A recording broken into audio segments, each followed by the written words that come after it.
So I want to pick up where I left off from the first video I made, right? Telling my divine twin flame story, right? And a lot of people, as I stated in the first video, they think it's fuck buddies and attachments, but it's really you coming back to yourself and remembering that you were always the one that you counted on and needed. That woman or that man you're looking for is a reflection of your own sacred divinity. But the way in which my divine consort manifested in my life, even after she had transitioned, had been beautiful. I was just too hurt to deal with it. Even touching back on when she transitioned, right? Literally, the day before she transitioned, the space shuttle Atlantis made its last flight. And then she made her transition May 12th, 2009. And she used, at the time, a lot of Alicia Keys songs in particular. I don't know what that was, but she used a lot of movies. She used music, a lot of music.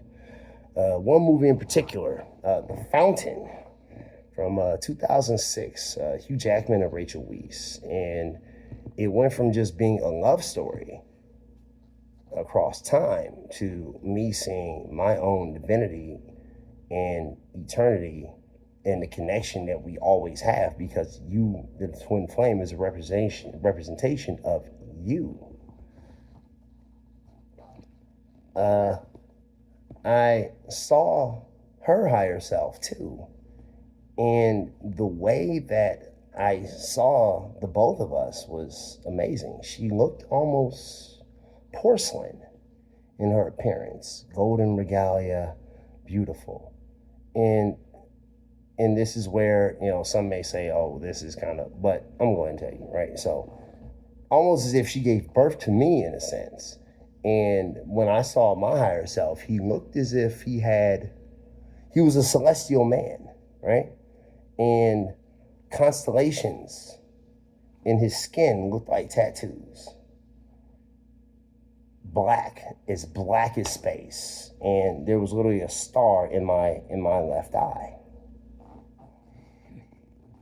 And like I was touching on with my higher self, oh, I'm sorry, I'm really nervous. I don't put myself out there like that. But like I was saying, touching on, how my higher self looked, it's a representation of how everything in creation is you. You are the creator embodied.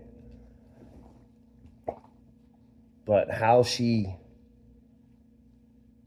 and there was a lot of unforgiveness, because it followed me through lifetimes. And I know I'm bouncing around a lot, but it's going to make sense.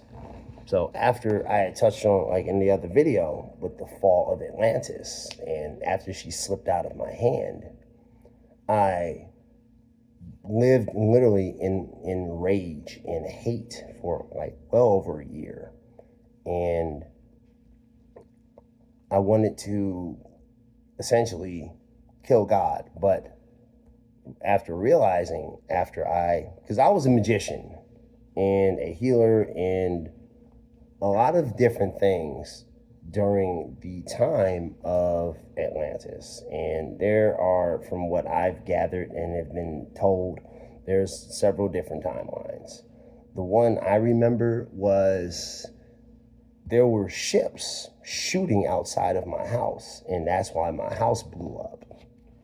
But coming back to the whole thing with the desert, I walked through this desert for like well over a year. And people may say, oh, well, there were no deserts in Atlantis. But I remember seeing it was sand, and there was a cliff.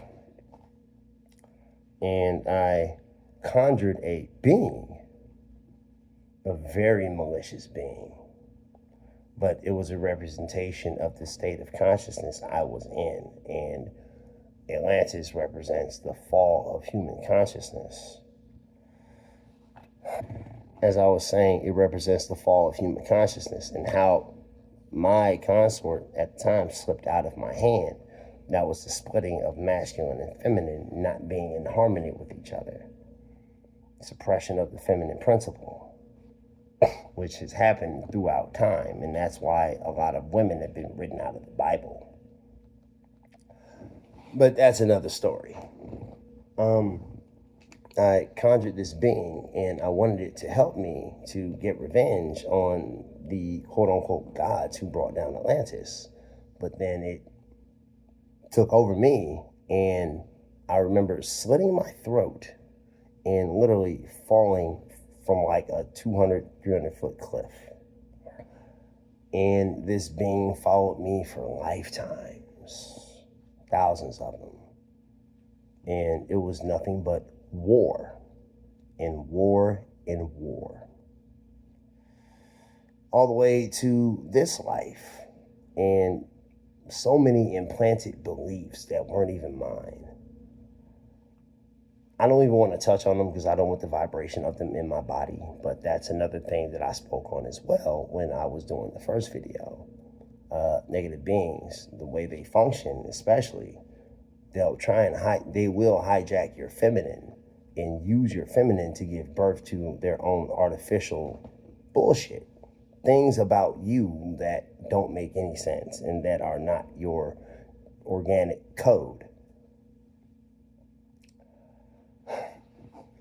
Those things are not your organic code.